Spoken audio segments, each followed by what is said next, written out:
Hello, everybody, and welcome to yet another live Wednesday webinar. Good to see everybody. I saw a lot of people were in the waiting room ahead of time, which is really cool. So I'm hoping this is going to be a topic that interests a lot of you. I'm open to any questions you may have about inflammation and mental health. We're going to get to a lot of them, but so hopefully we will be able to do that. Hello, Daniel. I am grateful that the videos have been helpful for you. Hello, Laura. Hey, Adriana and Janine. Hello, Joe. Hello, Maria, LT, Dana. Welcome back. I haven't seen you in a minute. Hello, Tobias and Lisa.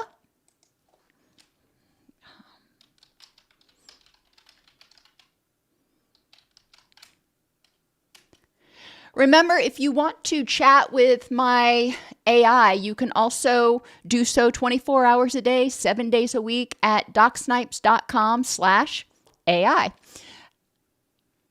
Hello, Mary.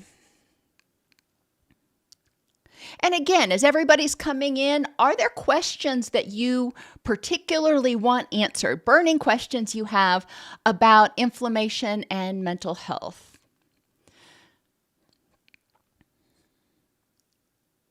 I think it's been a minute since you've been here too, LT, so welcome back.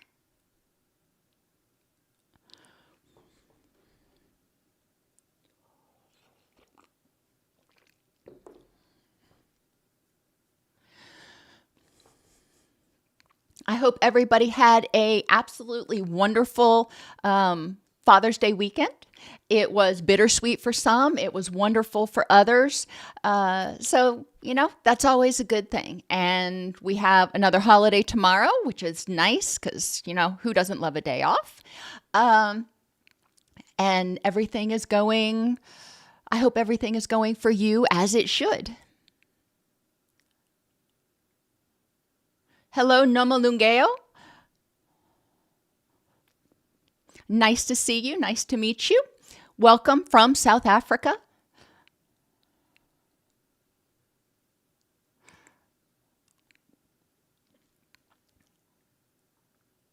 We actually have quite a few people that in Africa and South Africa, or Africa in general, that take our addiction counselor certification. So I'm glad to see the mental health stuff is penetrating down there as well. Hello, Moxie.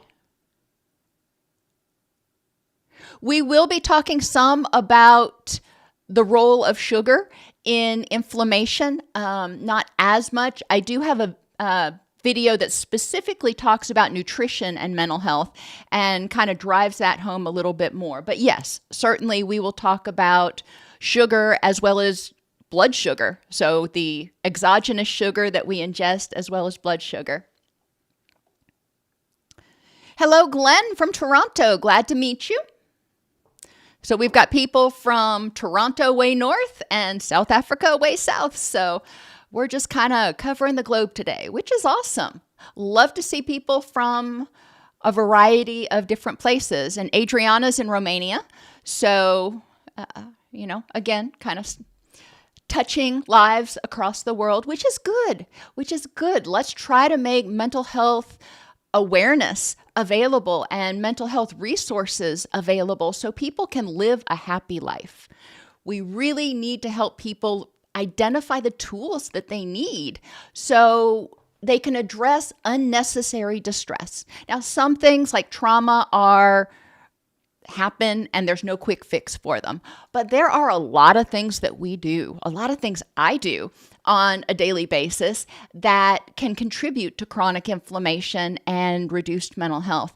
And so helping people identify where they can reduce distress will help them free up energy to handle the unavoidable distress.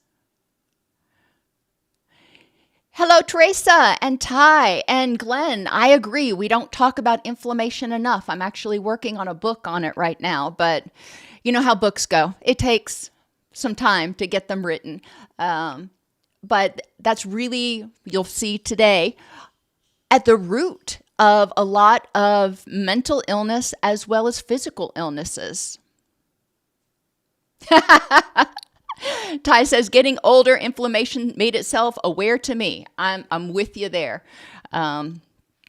Never thought I'd be one of those people who could predict the weather by how bad my joints hurt, but is what it is. Alrighty, let's get started. I hope this will be a fun presentation, I guess. As usual, we're going to start out with kind of the sciencey stuff, and then we will move in about halfway through the presentation into the solutions. And I plan on focusing more on the solutions time-wise. So, I'd like to welcome everybody to today's presentation on stopping inflammation from ruining your mental health. I'm your host, Dr. Elise Snipes. This is a 1-hour counselor education presentation, and the strategies to reduce inflammation begin about halfway through. So if you're going to watch this on replay, just know you can forward to that part. We're going to talk about what inflammation is and why we have it, because it serves a purpose. Just like anger and anxiety serve a purpose, we just don't want it to run wild in our body. We'll talk about how stress causes inflammation, how inflammation impacts each piece of our life, and how we can reduce inflammation and start living happier. Inflammation itself is a response of the immune system to protect against harmful stimuli such as toxins, pathogens, and damaged cells.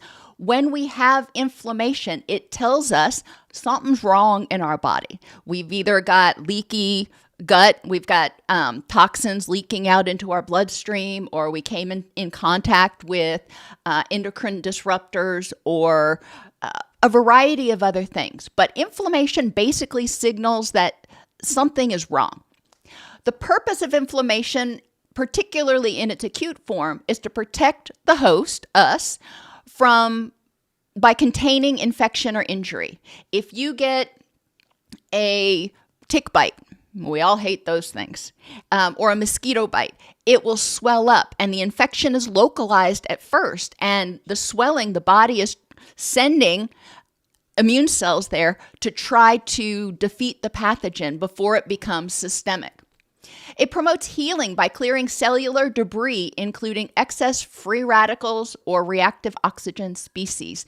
So it helps clear away a lot of that junk that is the byproduct of living. And we know when free radicals build up and they get in excess, then our body can't effectively clear them, and it starts clogging up the works and contributing to aging and inflammation.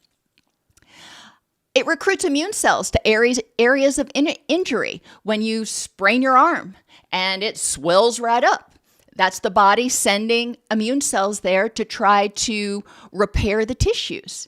And it facilitates tissue regeneration. So all of these things are wonderful goals or wonderful duties of inflammation. But just like anger, we don't want it going constantly. We need it to respond when it's necessary and to back off when it's not.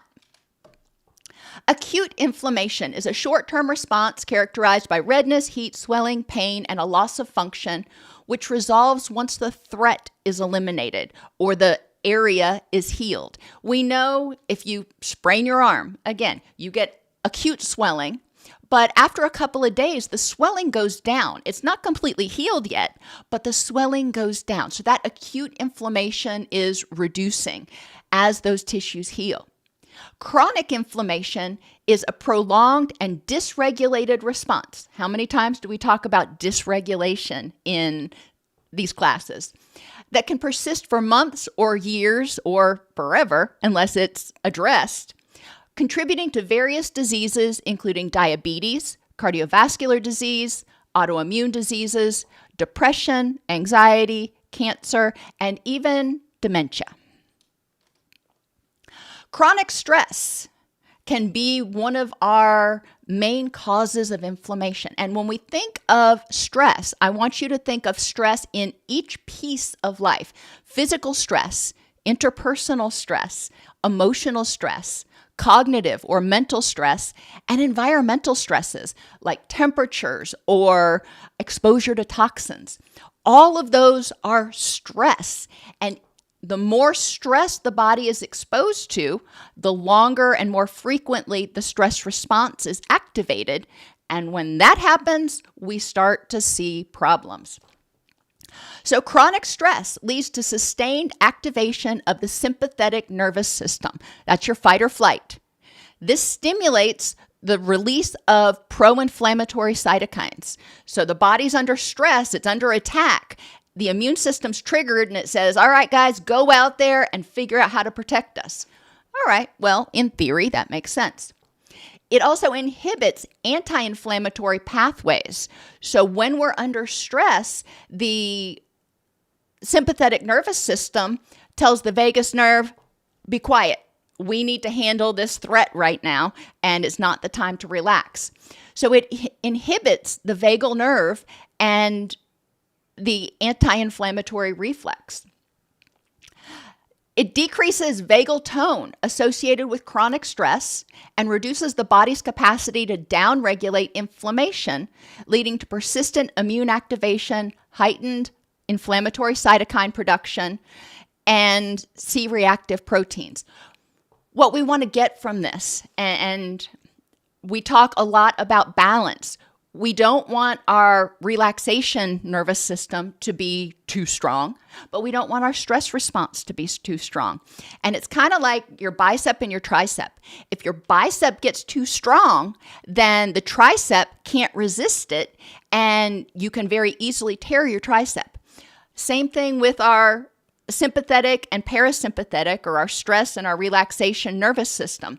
When one is activated too long, it gets too strong and it causes the other one to weaken, and it's not able to balance itself out. The relaxation nervous system is not able to jump in and say, hey, things are good, you can go now, because the sympathetic nervous system basically becomes a bully. Systemic inflammation involves the release of pro-inflammatory cytokines into the bloodstream. The word's not as important as pro-inflammatory. So when we're experiencing chronic inflammation, we start to develop systemic inflammation, and we'll talk about how that happens. But systemic inflammation means that we've got inflammation everywhere. It's not just where we sprained our arm. Cytokines, those inflammatory molecules, cross the blood-brain barrier at leaky regions and bind to the receptors in the brain, stimulating the release of corticotropin-releasing hormone. Cytokines, through this process, influence various key brain regions. The amygdala, remember, that's where we do our fear processing. When cytokines are in the brain, when we've got that inflammation going on, you have a heightened fear and threat perception and increased emotional reactivity. You're stressed, you're on edge, you're freaked out, and so you're going to be more likely to dysregulate emotionally. You're also probably going to be a lot more hypervigilant. It affects the hippocampus, reducing neurogenesis. So instead of building neurons, we're actually, over the long term, killing off neurons. It impairs memory and regulation of the HPA axis, or the stress response. So when we've got those cytokines going in the body, the stress response is just getting fueled, and the relaxation response is not getting any attention at all.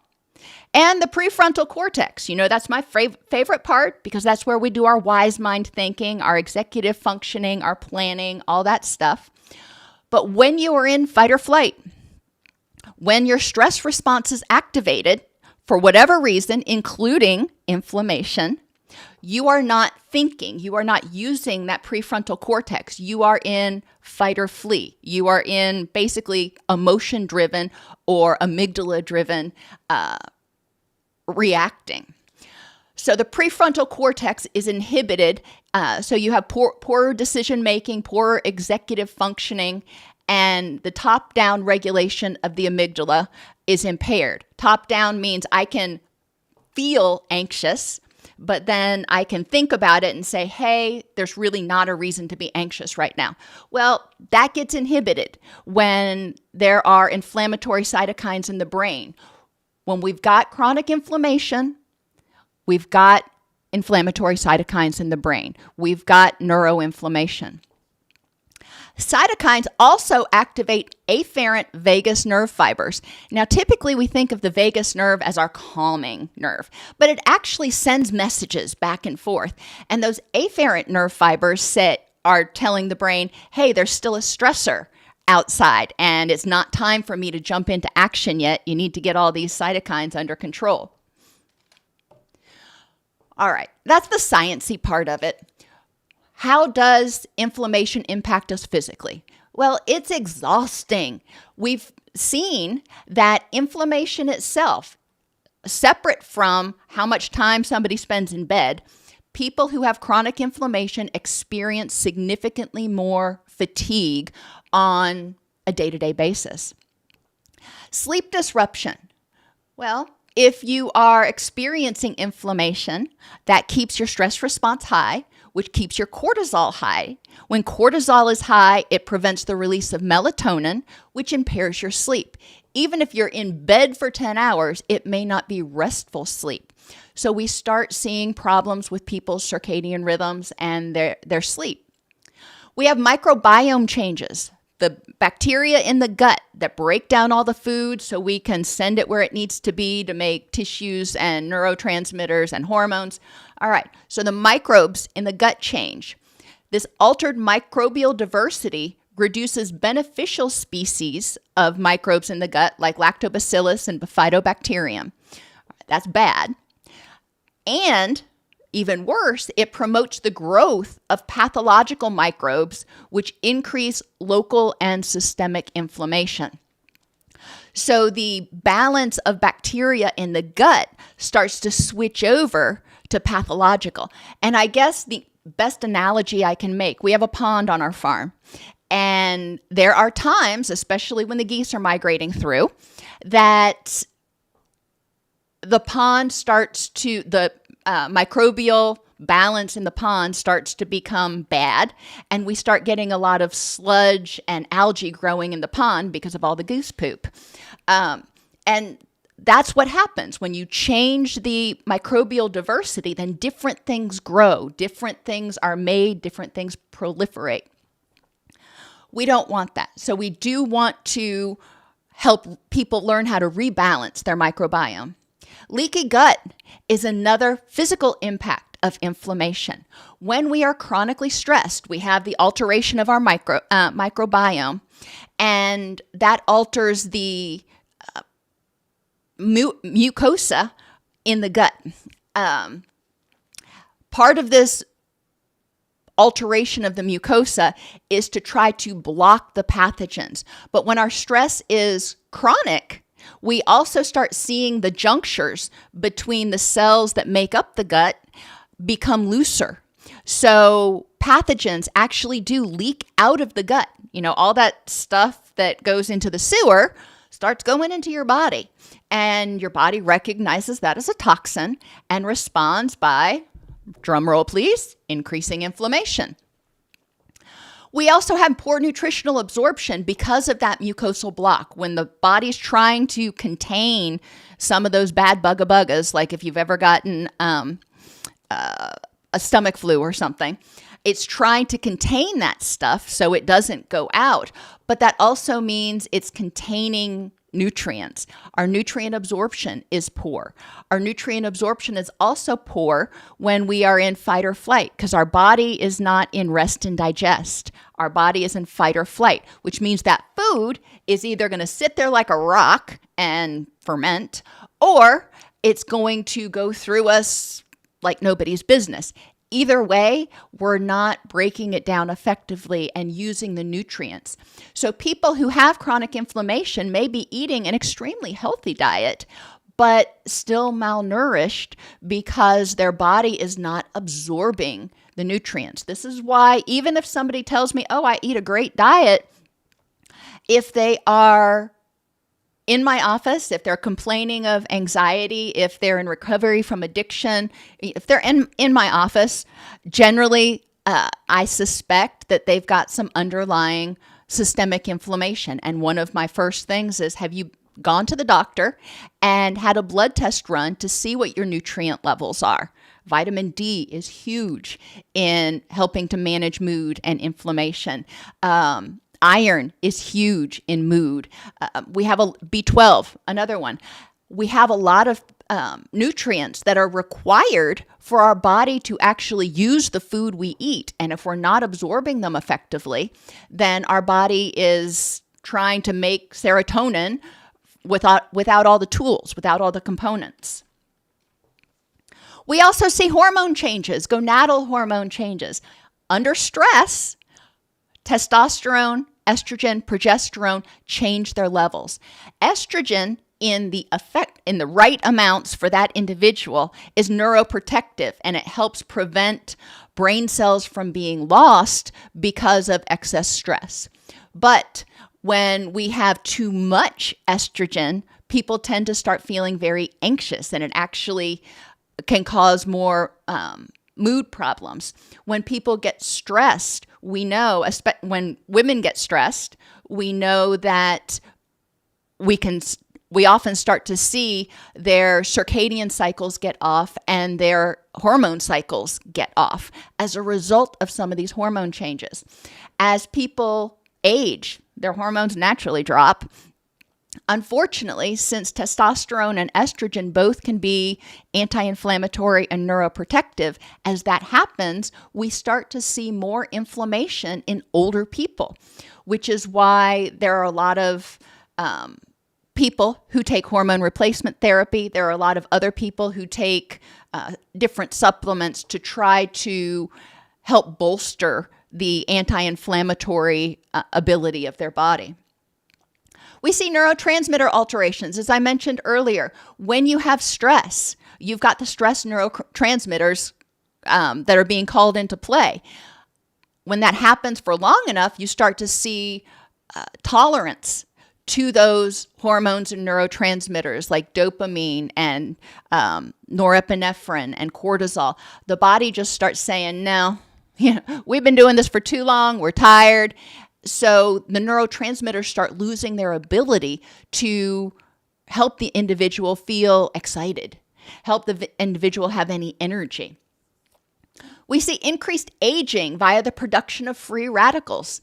The more revved your body is, the harder it's working, the more junk, byproducts, reactive oxygen species that we are producing. And I want you to think of it like a factory. And when people are in a factory, they're making stuff and they have, all of the packaging that the parts came in, and the packaging piles up. Well, in a healthy system, when the inflammation stops, when the stressor stops, then the cleaning crew comes in and clears out all of the packaging. In the body, they clear out all of the free radicals. But if too many free radicals are being produced for the body to be able to effectively clear them out, or if there never is a relaxation place where the cleaning crew can come in, the factory's just going to run 24/7, then we start seeing the buildup of free radicals. And that contributes a lot to our aging process because the body can't clear out the debris, if you will. We see neuroinflammation and neurotoxicity when we are in fight or flight for too long. When cortisol stays high, glutamate stays high, norepinephrine stays high, it creates what I refer to as a hot environment in the brain. We are, running, we are on. And when that happens for too long, the neurons in your brain aren't meant to be constantly bathed in stress chemicals. And when they are, they start dying. That's no other word for it. They start dying. We start seeing evidence of neurotoxicity and brain shrinkage. The beauty is your brain can heal. Your brain can heal, no matter how old you are. Now, there are some things you can't totally heal from, but you can create an environment that promotes neurogenesis, that promotes the development of new neurons. Those are just basically tissues that the immune system helps rebuild once the neurotoxicity is down. We also see insulin resistance and increased A1C levels. When the stress response kicks off, for whatever reason, when the stress response kicks off, cortisol is released, and it triggers the release of glucose from the liver to give you energy to fight or flee. If you are constantly triggering more and more glucose to be released from your liver, then you are going to start to develop problems getting your muscles to uptake that blood glucose. Your insulin receptors are going to start becoming resistant. So you're going to end up building up a lot of sugar in your blood because it doesn't have anywhere to go, which leads to eventually increased A1C, prediabetes, and diabetes. High levels of blood sugar are inflammatory. Emotionally, inflammation does have an impact. As I mentioned earlier, when we are in fight or flight, those inflammatory cytokines that are in our brain actually make us more likely to emotionally dysregulate because they are impacting the amygdala.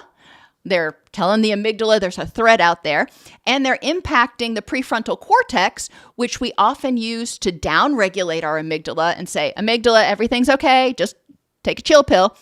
Well, in this case, not so much. The prefrontal cortex is shut down and the amygdala is on overdrive. So when we get stressed, we don't just get a little stressed, we get a lot of stressed.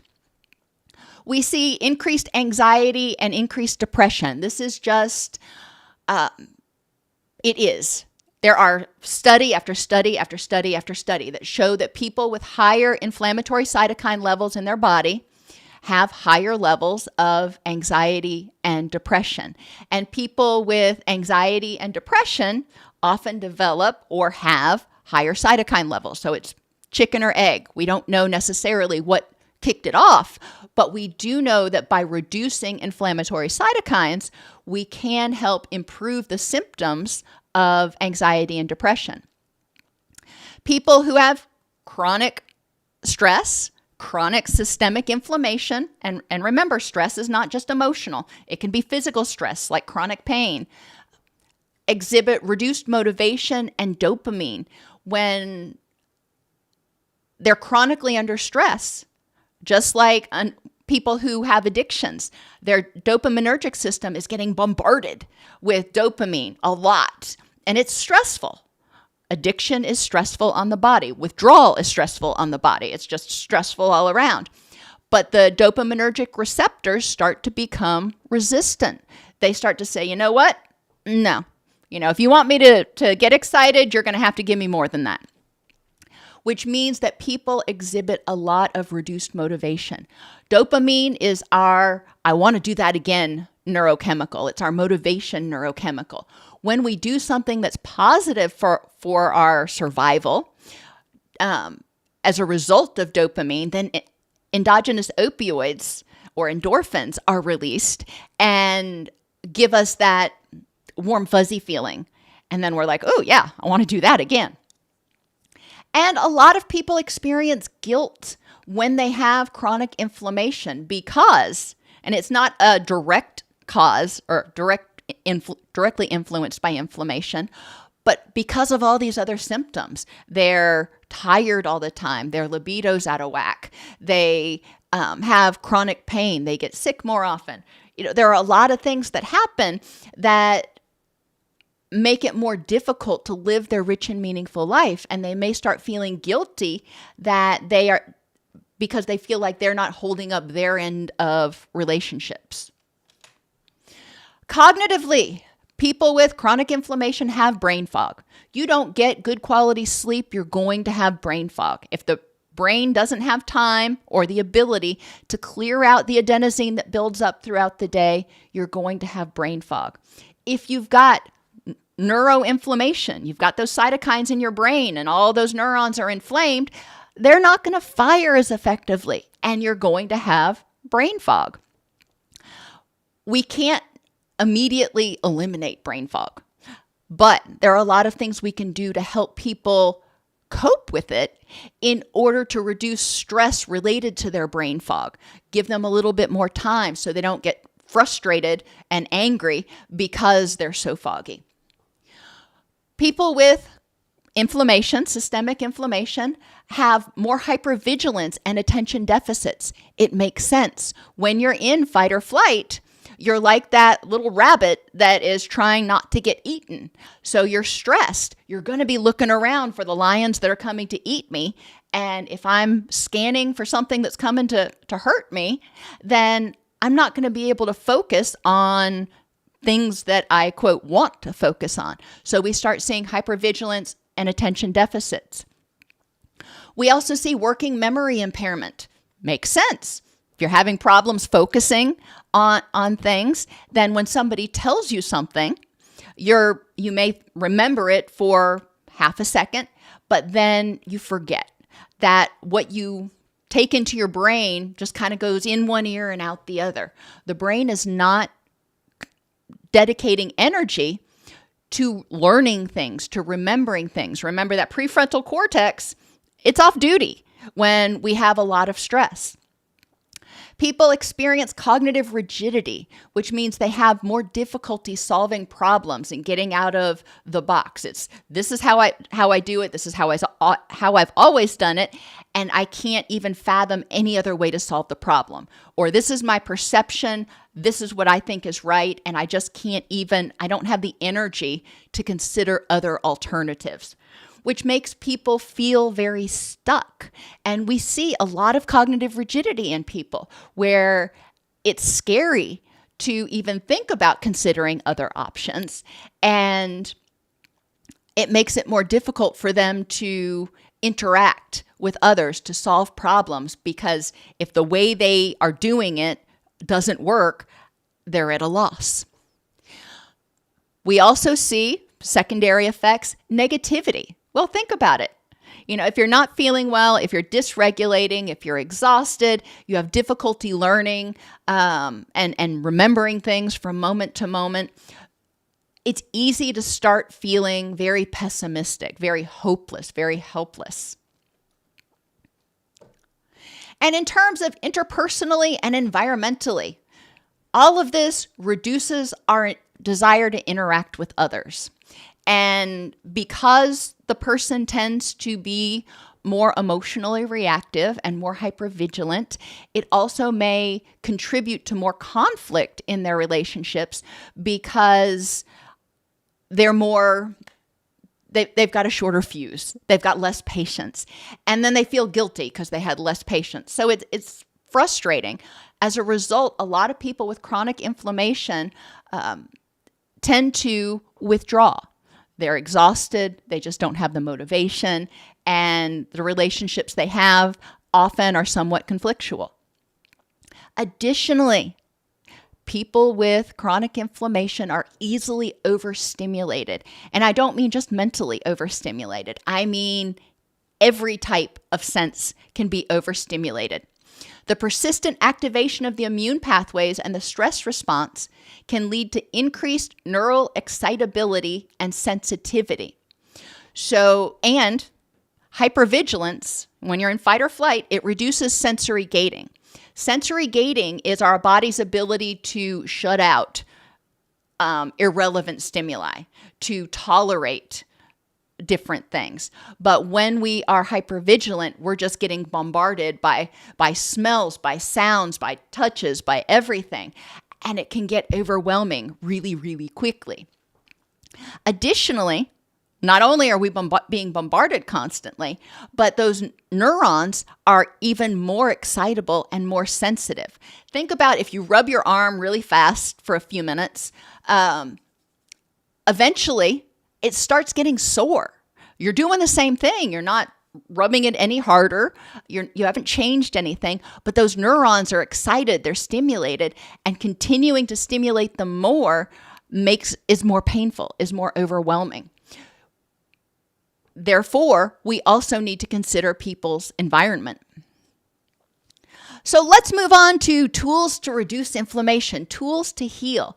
As I mentioned before class started, there are some things like trauma that there are no easy fixes for.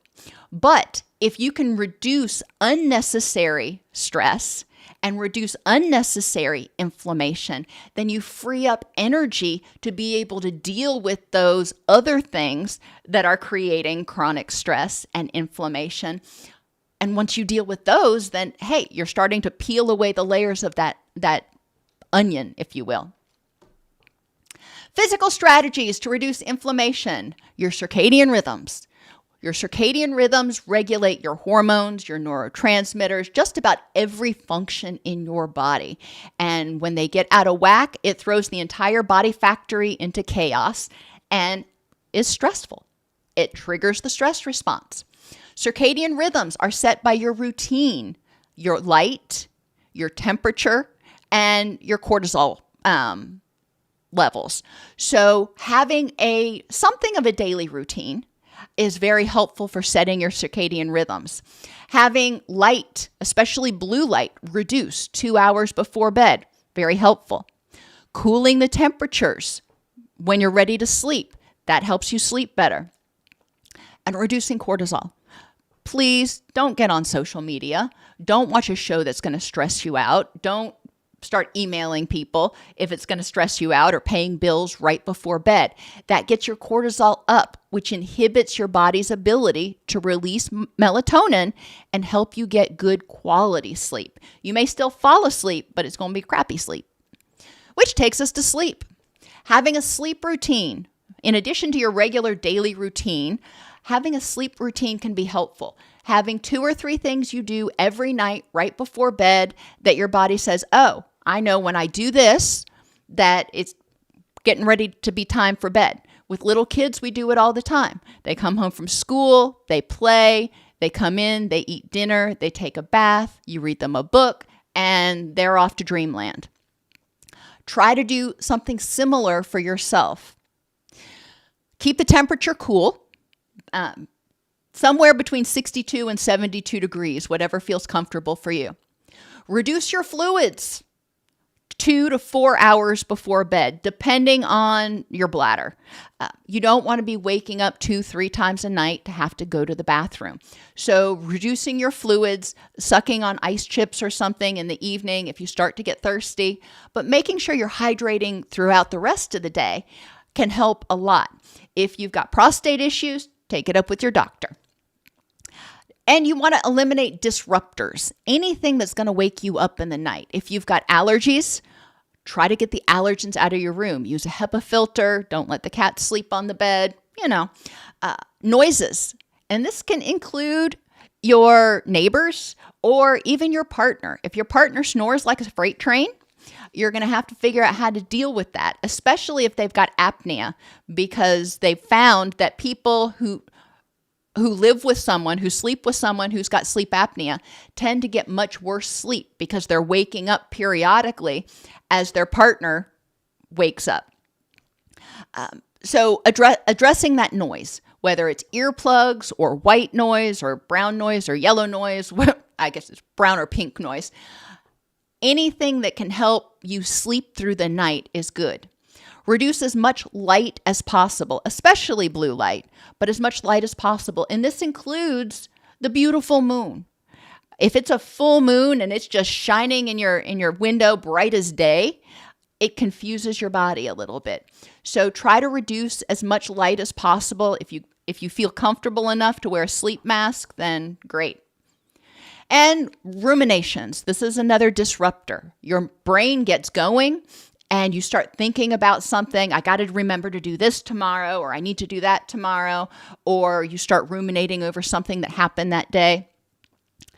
Keep a notepad by your bed, or if you do better with, recording it, keep your device by your bed so you can do an audio recording. So you're getting it out of your head and somewhere where your brain can say, okay, I know that I don't have to remember that because it's written down. I'll see it in the morning. It sounds weird, but it actually helps your brain relax if it is confident that you're going to remember that in the morning. And I know I'm talking like your brain has a life of its own, and it kind of does, but it's very helpful for many people to just jot things down. If you're going to use a notepad, try to have a light by your bed that's a red light, just like they use in movie theaters. A red light is less likely to disrupt your circadian rhythms. Nutrition, and somebody had asked about this before class started, about sugar. When we eat highly processed foods, when we eat sugary foods, it spikes our blood sugar. When we spike our blood sugar, that's a stressor. It contributes to inflammation.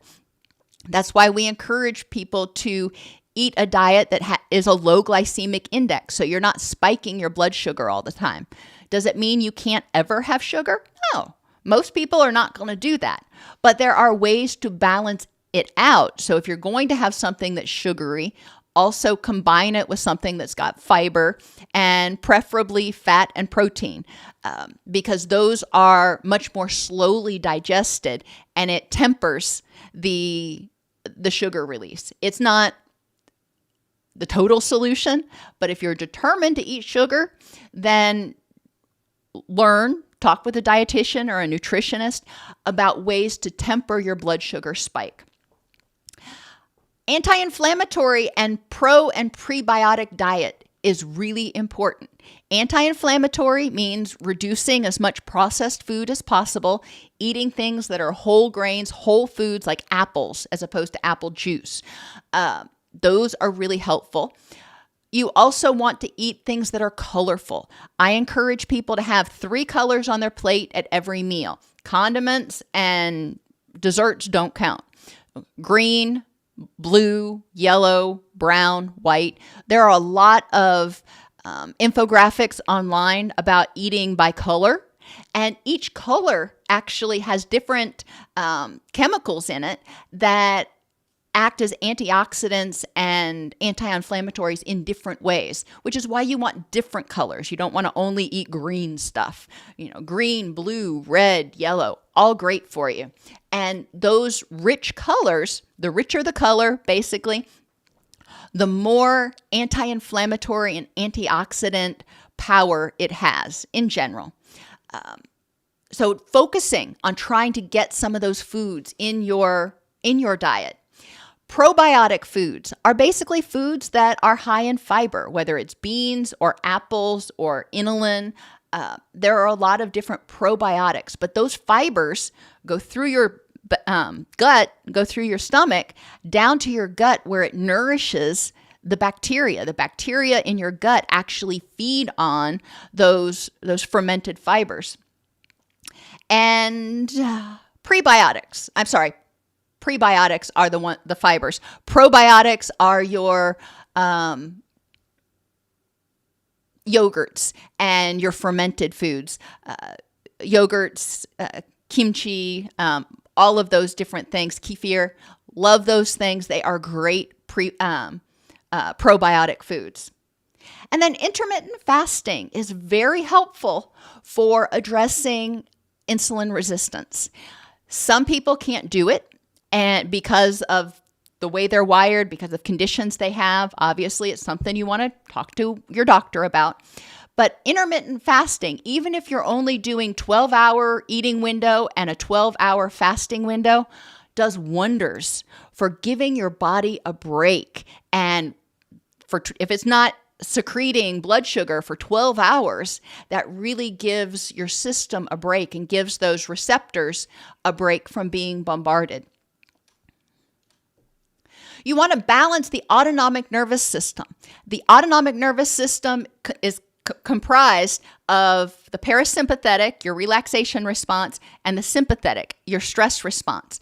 One of the best ways to do this is to improve vagal tone. Most people, if not all, with chronic inflammation have a overly strong sympathetic nervous system, an overly strong stress response. So they need to strengthen their relaxation response, which means they need to manually, if you will, or intentionally trigger that vagus nerve and downregulate. You can do this through interval training. You can even do it very simply without, pushing yourself. Get up, go on a walk around your yard, around your office, walk up and down the stairs a couple of times. Then sit down and practice breathing in for 4, hold for 4, exhale for 4, hold for 4. And notice how quickly your heart rate goes down. You can also use devices that stimulate the vagus nerve when you're feeling stressed. I have one right here that I'm actually going to do a video on later. And it's a transcutaneous nerve stimulation unit. It's got 2 little electrodes here. When you turn it on and you put it against the vagus nerve, it stimulates the vagus nerve and actually stimulates the relaxation response. Pain management. Move with moderation. If you have a lot of pain, then obviously don't go running a 5K. But movement is helpful because our body is not meant to be static. And when we are static for a while, anybody who's ever been on bed rest can tell you, you start to hurt. You start to get achy. Heck, even if you're flying, my daughter's getting ready to fly to California, and that's like a 4.5-hour flight or something. And I'm thinking, I can't imagine sitting still for 4.5 hours. I'd be ready to crawl out of my seat. So movement can be helpful. Get those joints moving through their range of motion. You don't have to use weights, nothing. Just get the joints moving through the range of motion. That can help. Earthing, as we talked about a couple of weeks ago, actually has been shown in multiple studies to reduce systemic inflammation and help balance a lot of the blood parameters and immune system parameters that are out of whack in people with chronic inflammation. You can do earthing by going outside barefoot for 15, 20 minutes a day. Or there are earthing mats that you can get that you can put under your desk and plug them into a grounded outlet, put your bare feet on them, and it does the same sort of thing. Basically, it's allowing nature, the natural electrical conductivity of nature, to enter your body, and the negative electrons are negated or canceled out by the positive electrons. So those free radicals are eliminated. Massage is also good for pain management. Whether you use a percussive massager or you go get a massage, it can be helpful. You are helping bring circulation to that area. You're helping heal the area. If you had a particularly hard workout, you're helping get the lactic acid, which is essentially a toxin, out of the area. So there are a lot of benefits of massage for people. And stretching, gentle stretching, can help with pain management. When you have an imbalance in your muscles, I have scoliosis, so one part of my back is way stronger than the other part of my back, and it pulled the spine out of alignment, which causes pain. We see the same thing if you've got imbalances between your front and back muscles, or between, different sides of your body. If one side of your abdomen is stronger and it's pulling all this, and then this side's kind of leaning over, you're going to start to feel pain. So stretching to get that natural balance is effective, but do it slowly, do it gradually, and don't do it till it hurts. Hormone balancing, with including estrogen, testosterone, and thyroid, is very, very helpful. And that's something you need to talk over with your doctor. If you're not down for hormone replacement therapy, a lot of people aren't, that's fine. It's just one option. Thyroid hormones are also implicated, however, in inflammation. If you have chronic inflammation, there's a greater than average chance you probably have hypothyroid, which is going to contribute to the fatigue and the low mood and a lot of the other symptoms. Inter- and intrapersonal strategies. A lot of people who have chronic inflammation have a really obnoxious inner critic. They have low self-esteem and they're constantly telling themselves they're not good enough. And we need to get that under control. How can you feel safe? How can you relax when you're not even safe in your own body, in your own head? So developing a sense of safety by combating that inner critic, telling it it's not true. If you hear what it says, ask yourself, who said that? Is that something that I believe, or is that something somebody told me?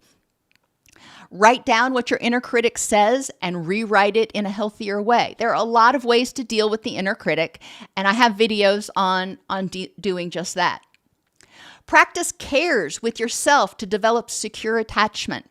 Cares, if you remember, stands for consistency, attention, responsiveness, encouragement, and safety. So often we're focused on other people and stuff out there and just putting one foot in front of the other. We're not focusing on doing what we need to do to take care of ourselves. We are not consistently mindful and we are not consistently responsive. Sometimes when we're sick, we may take the day off and say, I'm sick, I need to rest, I need to recover.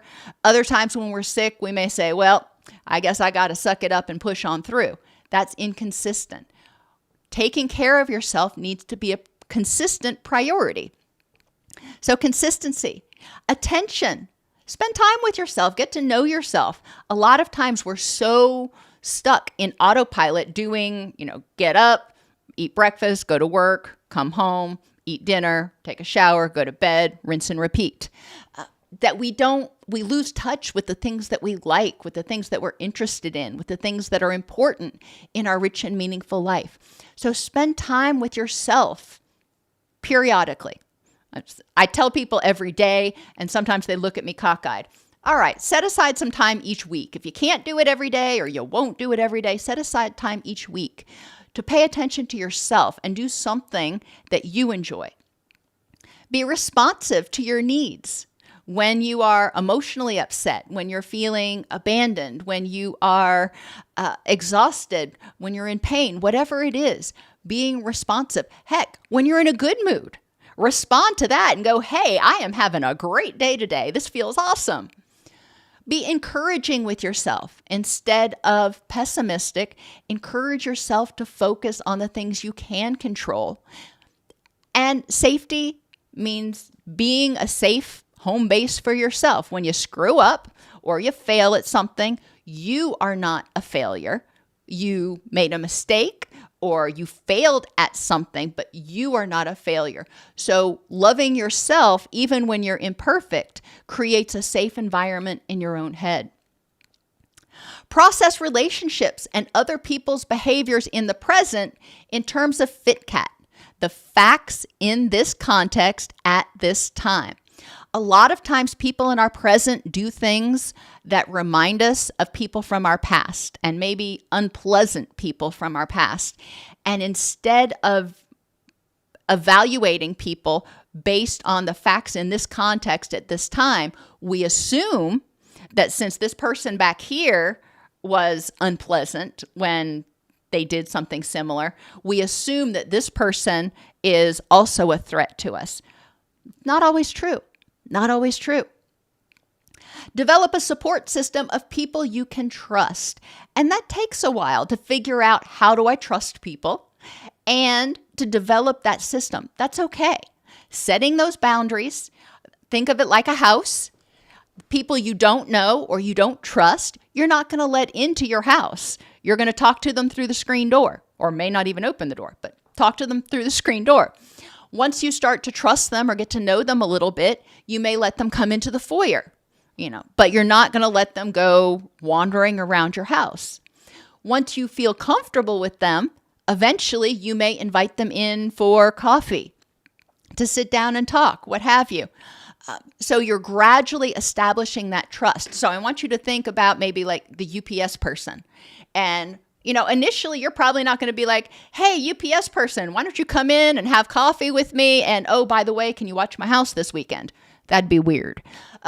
You don't trust that person that much. But so think about, what would it take for you to move to a level of trust with that UPS person eventually, where you had them watching your house over the weekend? And maybe think of a new neighbor. UPS person is probably a weird example, but think of a new neighbor. You're not immediately going to be giving them your house keys. You're not maybe even immediately going to be inviting them in. Practice compassion and forgiveness for yourself and others. Compassion means recognizing you are doing the very best you can. Today may not be an A-day, but you are doing the very best you can with what you've got going on based in the facts in this context at this time. Okay, that's compassion, and other people probably are too. Trying not to spend a lot of energy being judgmental of others and getting angry at them, because that's a stress response. Being compassionate and saying, all right, they're doing the best they can. Would I like them to do better? Yeah. But compassionately, they're probably doing their very, very best. And forgiving yourself. You're going to screw up. Other people are going to screw up. You need to decide, is it worth holding on to this anger and this stress and this inflammation over this thing, or do I need to let it go? Now, that doesn't mean saying all's well. That means saying, I am choosing not to hold on to this anger and stress. I'm choosing to learn from this situation. I'm going to use my energy to learn from it so it doesn't happen again.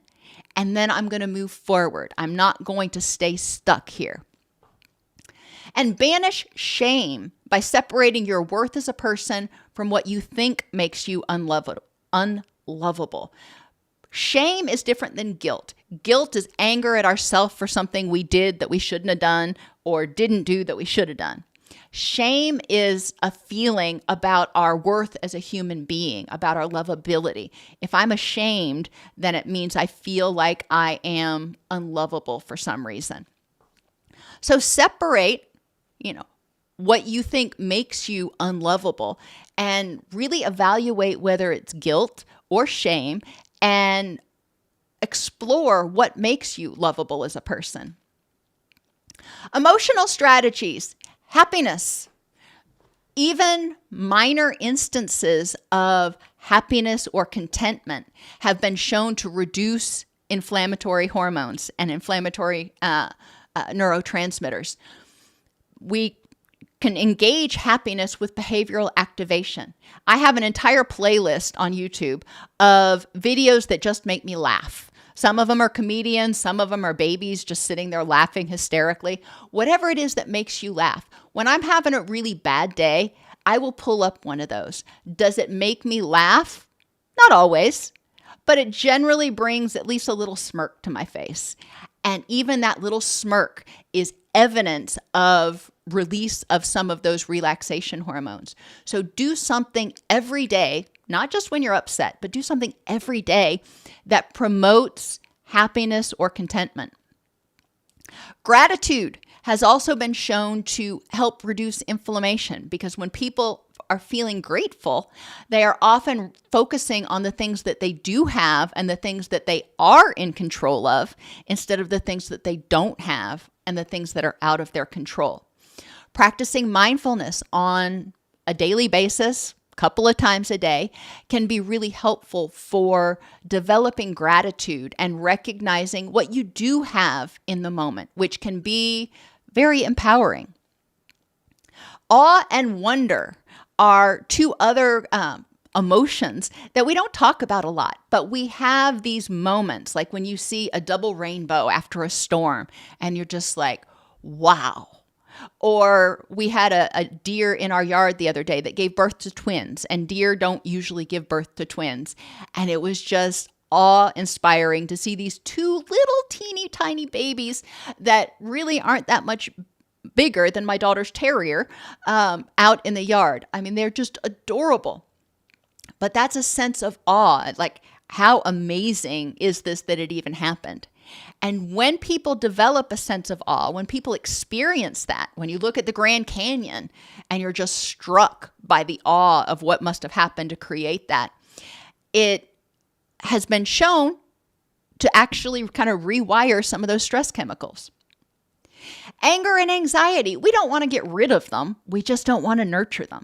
Anger and anxiety tell us that there might be a threat. Okay, well, thanks for letting me know.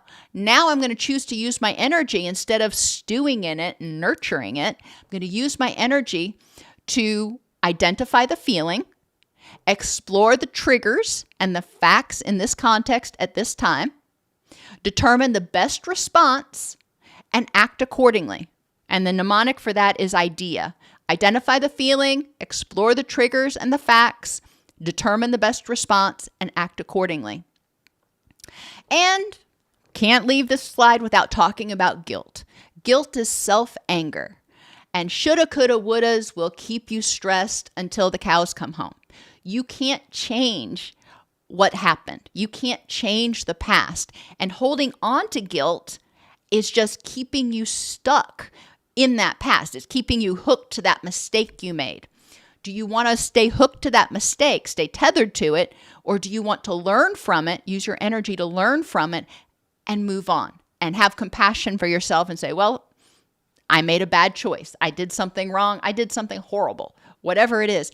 And I'm learning from it. I'm becoming a better version of me, and I'm not going to do it anymore. Hardiness is defined as being committed to the things that are important in your rich and meaningful life, all of the things, recognizing that life is more than just one thing, recognizing the things that you can and cannot control, and focusing your energy on the things that you can control and the things that you do have in your rich and meaningful life, and viewing things that happen as challenges instead of obstacles or barriers. They are challenges. How can I deal with this? It's a challenge to figure out, how can I reduce my inflammation today? I know, kind of an odd challenge, but it's a challenge. Address your unhelpful thoughts, or in cognitive behavioral therapy, we call them cognitive distortions, with one of these 4 strategies. FitCat, evaluate your beliefs against the facts in this context at this time. A lot of times we are assuming, we're jumping to conclusions, we're using emotional reasoning. So looking at the facts in this context at this time can be helpful. Examine the difference, or recognize the difference between probability and possibility. There's a possibility I could win the lottery. Is that probable? No, not at all. Look for alternate explanations. Instead of jumping to conclusions or personalizing things, what are 3 other explanations why this might be going on besides me, or besides this bad thing that I'm assuming is going on? And look for exceptions to extremes. Most things don't happen always or never. So looking for exceptions to extremes. This person is always truthful and the nicest person you will ever meet. Well, is that true? Maybe it's true. But my guess is they probably told a little white lie sometime. Or this person is perfect. I don't know. Look for exceptions. Especially if you're trying to compare yourself to them, which is probably not a good idea anyway. Recognizing that everybody has flaws. None of us is perfect. Use guided imagery for pain, redirecting your attention from where the pain is to something else, whether it is, a different body part or something that you're listening to. Emotional distress. You can use guided imagery to basically take a brief vacation. If you are dealing with emotional distress and you need to switch over to, thinking about your favorite vacation place that you're going to go to next year, it gives your brain a break. And it says, okay, this thing over here is stressful. It's not going away, but I need to check out for a few minutes. And it lets your stress hormones go down. And it actually, if you're thinking of something that makes you happy, prompts the release of some of those happy hormones. And cognitive overload, when you're just feeling completely overloaded, sometimes it's best to just take a mental vacation for 5 minutes, get regrouped, and then start again. If you're feeling overloaded, if you've got brain fog, use notifications, push notifications, use lists, write things down. Don't rely on memory when your memory's not all that it should be right now. That's just setting yourself up for distress. Write it down. No shame in it. And use a stress box. When you have stressful thoughts or there's something that's bugging you, write it down, put it in your stress box. You can deal with it later, unless it's something obviously that you have to deal with right then, but rarely is it. Write down whatever's stressing you out, put it in that stress box, and then set aside 30 minutes a day or an hour a week, whatever you want, to go through the things in that stress box and see if they're worth your energy. Finally, environmentally, pay attention to your ergonomics. If you're sitting in uncomfortable positions, you're going to create imbalances in your muscles. You're going to create pain. Same thing in your sleeping environment. You can use feng shui to increase feelings of safety. They've shown that people have underlying levels of stress when they can't see or when they're unaware of what's going on behind them. So either sit with your back kind of against a wall or put mirrors up so you can see what's going on around you and behind you. Also, positioning furniture so you feel like you can easily move throughout a room and you feel like you can see all of the entrances and exits of the doors. Aromatherapy can be very helpful. Bring nature indoors. We know that plants exude things called terpenes that help improve mood and reduce inflammation. Consider sound, modifying the sound in your environment with music that you like, or adding white, pink, or brown noise to help eliminate some of the sounds you don't want to hear. Add colors, pictures, or just sights, whatever you can put that your eyes can latch onto that makes you feel happy, that makes you feel empowered, that makes you feel energized or even calm. And pick a temperature that works for you. If you are too cold or too hot, it triggers the stress response. So trying to keep yourself temperate at all times is important at regulating the stress response and reducing unnecessary inflammation. Chronic stress in any piece of life will contribute to systemic inflammation that worsens chronic stress and aging. And chronic stress will worsen systemic inflammation. Reducing inflammation improves hormone and neurotransmitter balance, the gut microbiome, balance of the autonomic nervous system, all of which contribute to symptom improvement. Identify sources of stress or distress in each piece of your life: physical, interpersonal, emotional, cognitive, and environmental, and make a goal to reduce at least one per week. So by the end of the year, you'll have reduced 52 sources of stress in your life. Are there any questions?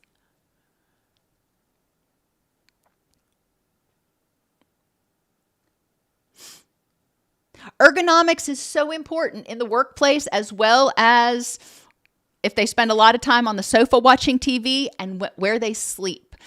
So many times people wake up and they're like, oh, I woke up with a kink in my neck. Well, that tells me you probably don't have a good pillow, or you've got a bed that doesn't work for you. And encouraging people to look into that, because poor sleep is a stressor and it's going to trigger unnecessary distress, and discomfort when you're sleeping is going to contribute to poor sleep.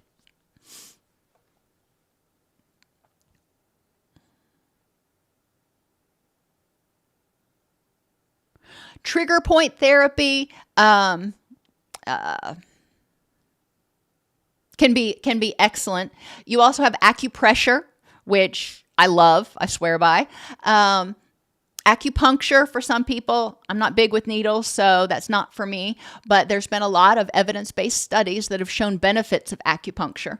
There are a lot of things I didn't even mention today that can be used to help reduce stress and address the underlying causes of distress. And a lot of them, again, they're not necessarily emotional. They may be physical, they may be interpersonal, they may even be environmental. And any amount of chronic stress that you can reduce is going to help reduce your inflammation.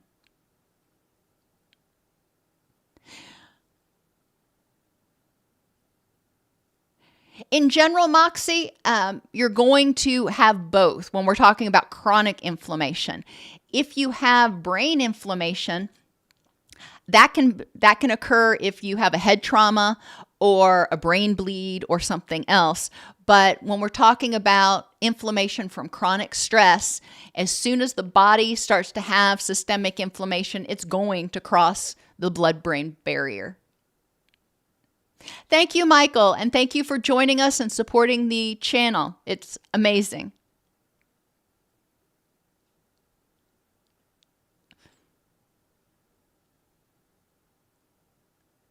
Yes, a conventional physician can evaluate for chronic inflammation. They take your blood and they look at the parameters for the inflammatory markers.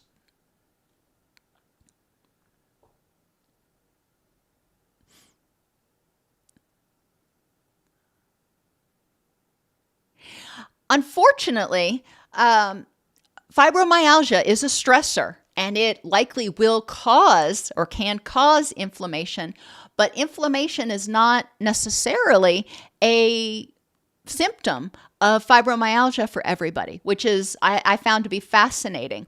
Fibromyalgia, people with fibromyalgia have a lot of pain. They have neurological dysfunction, but it isn't necessarily always paired with inflammation. Definitely, if you've got fibro, keeping your pain under control as much as possible is going to help reduce the stress on your body and potential development of systemic inflammation. Lori, I can tell you I'm on bioidentical hormones and I swear by them. They made a huge difference in my life, but a lot of people it's not a good fit for them because of their genetics, because of their age. At a certain point, it loses effectiveness. Like if you start them when you're 65 or 70, the benefits are actually not going to be very significant.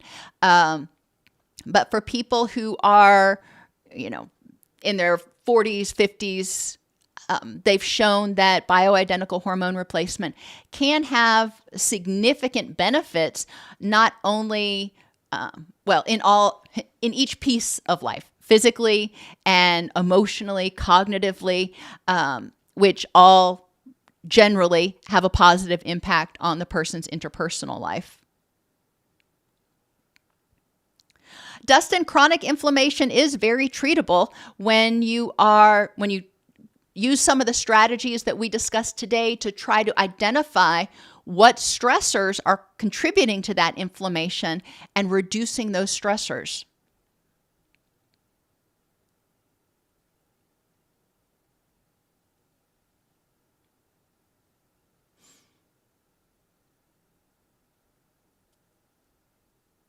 Alrighty, everybody. Thank you so much for being here today. I really enjoyed this presentation, and I will see you next week, same time, same station.